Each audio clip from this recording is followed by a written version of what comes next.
Bonjour et bienvenue dans le monde du Goro Loco. Alors, autre vidéo sur la Tornado. Aujourd'hui, on va changer les drivers. Par défaut, dans cette imprimante-là, il y a des A4988. C'est des drivers qui sont très puissants, mais le problème qu'ils ont, c'est qu'ils sont très bruyants aussi, et puis ils font du salmon skin. C'est quoi le salmon skin? C'est des artefacts qu'on voit sur la surface d'impression. Lorsque j'imprime un vase, par exemple, et que je le mets à la lumière, je vais voir comme des formes dedans, des lignes dedans. C'est dû au driver. Les DRV 8825 ont le même problème.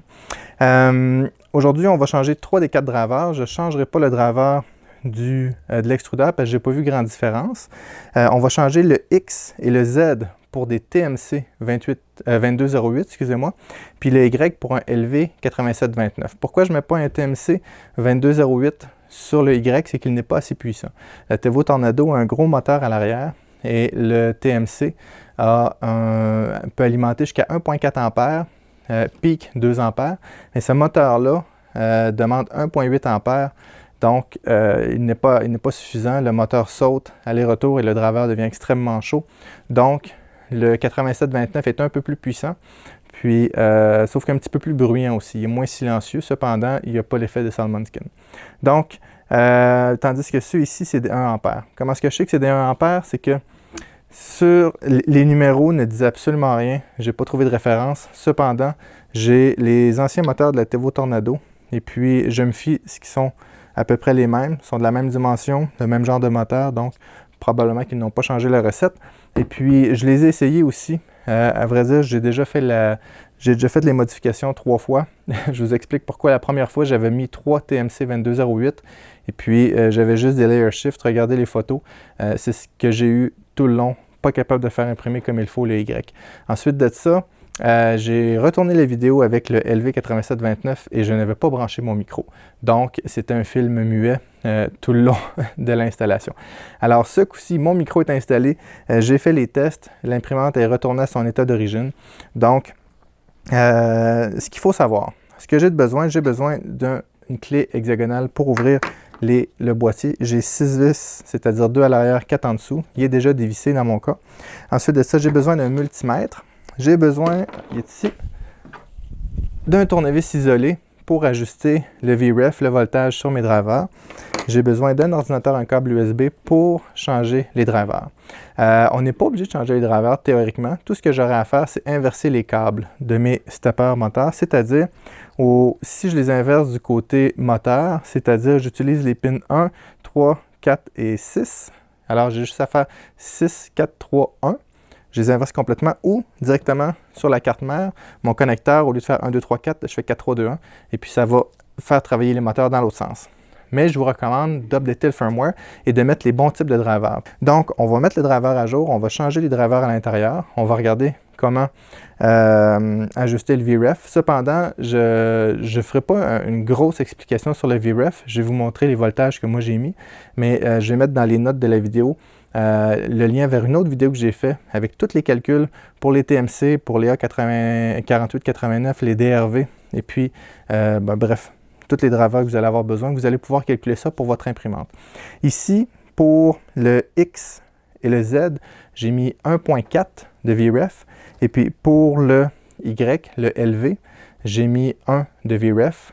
Je vais peut-être être obligé de le monter à 1.1, je vais voir, mais j'aime mieux partir un petit peu plus bas parce que si mon VREF est trop haut, mais mon moteur va chauffer. Et puis, le moteur devrait se tenir environ entre 30 et 50 degrés, mais ne devrait pas dépasser 50 degrés après 1 heure d'utilisation. S'il est trop haut, vous devez baisser un petit peu le VREF. Si vous baissez le VREF puis il commence à sauter, mais qui est très chaud pareil, il existe des petits radiateurs. J'en ai quelques-uns ici qu'on peut coller sur le moteur pour l'aider à refroidir. Ça fait une bonne différence. Surtout si vous avez installé des dampers, le moteur ne se refroidira pas après le châssis, donc vous pouvez coller les petits radiateurs. Je vais aller vous en montrer, je vais aller en chercher. Donc, voici les petits radiateurs en question. Ils ont un côté collant. Et puis, lorsque j'ôte le petit papier, c'est un collant qui a de la pâte thermique dessus que je fais juste coller sur mon moteur. Et puis, les dimensions, je vais vous donner les dimensions exactes. Alors, les dimensions, c'est 38 par 38 par 10. Donc, 38 par 38 par 10. Puis, ça vient à la surface comme ça ici. Ça marche sur les petits moteurs ou on peut le mettre à l'arrière aussi. Ou on peut en mettre sur 3 des 4 côtés. Mais faites attention pour pas que ça accroche dans votre bed ou quelque chose de même. Mettez-le sur les surfaces où ce que ça accrochera pas. Assurez-vous pour pas que ça coince et que ça arrache quelque chose. Je vais mettre les drivers dedans. Je vais vous montrer comment faire. Aussi, il faut changer les jumpers en dessous. Je vais tout vous montrer ça. Puis, on va mettre le firmware à jour, puis on va faire le test d'impression.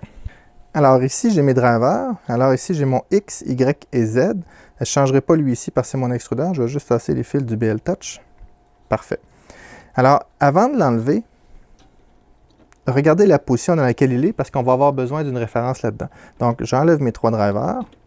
Ensuite de ça, je dois configurer mes jumpers de cette façon-là, c'est-à-dire pour le X et le Z, je laisse juste les deux d'en haut. Et pour le Y, juste celui d'en bas.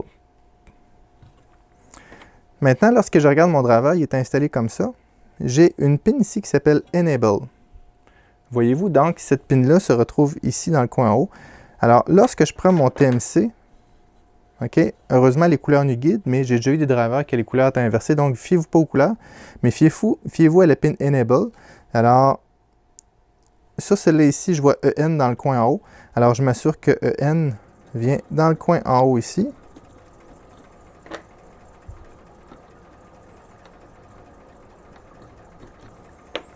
Et puis, pour mon LV, j'ai une petite marque blanche sur le coin ici. C'est mon Enable. Donc, je le mets comme ça ici. Maintenant, je dois ajuster mes VREF. Alors, je mets mon imprimante à on. Je viens mettre... Ici, je suis sur 2 volts. Alors, je viens mettre ça à... je viens mettre mon noir sur la mise à terre ici. Et je viens toucher au potentiomètre qui est juste ici. Donc ici, j'ai 1.4, je l'avais déjà ajusté.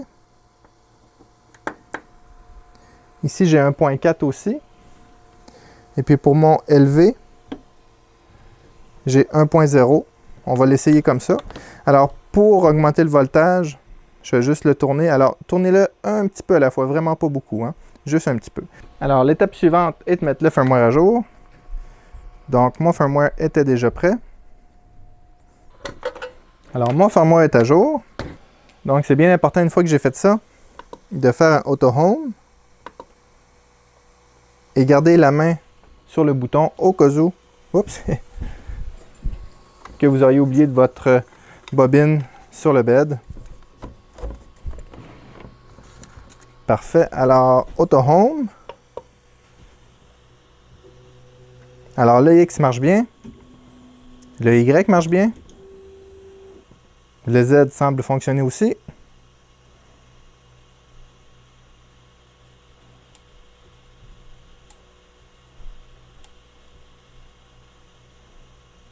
Maintenant, je vais brancher le zoom et on va regarder s'il y a une différence de bruit et de qualité avec les drivers originaux.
Donc voilà, mon imprimante est maintenant beaucoup plus silencieuse, elle n'a plus de Salmon Skin. On va regarder maintenant quelques prises de vue du Benchy qui a été imprimé. On va le comparer aussi avec l'autre Benchy d'avant, c'est-à-dire les drivers stock, plus le Bullseye, plus les dampers.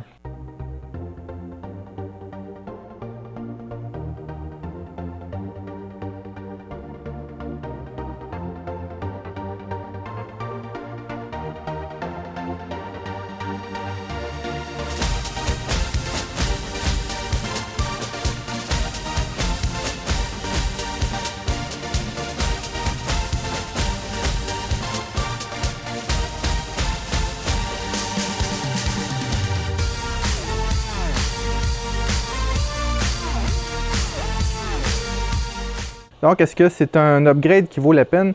C'est un upgrade, je crois, qui vaut la peine, surtout pour le bruit, parce qu'elle peut être très bruyante. Là, présentement, elle fait juste chauffer. On entend juste les ventilateurs et ça va être le plus dérangeant. Je peux mettre aussi des ventilateurs qui font moins de bruit. Là, tout ce qu'on entend, c'est les ventilateurs. Puis c'est les ventilateurs qui vont devenir le plus dérangeant. Mais au moins, les ventilateurs ne réveillent pas tout le monde dans la maison à cause d'un silement que l'imprimante produit. Personnellement, je trouve que c'est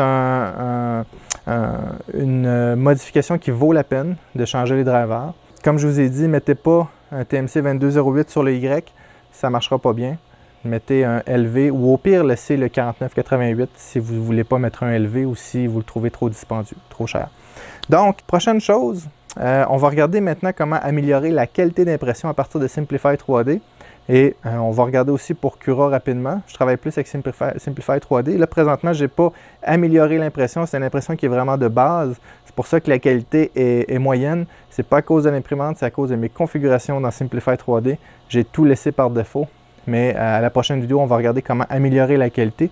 Puis je vais faire aussi une autre série de vidéos sur comment bien imprimer différents types de matériaux, comment les faire pour qu'ils soient solides, comment faire pour qu'ils soient beaux, etc., etc., etc. Donc, j'espère que vous avez aimé la vidéo. S'il vous plaît, mettez un like parce qu'elle a été vraiment très longue à tourner cette vidéo-là. Si vous n'êtes pas abonné, s'il vous plaît, abonnez-vous. Ça m'aide beaucoup dans ma chaîne. Et puis, si vous avez aimé les vidéos, partagez-les aussi. Mettez un like. À bientôt!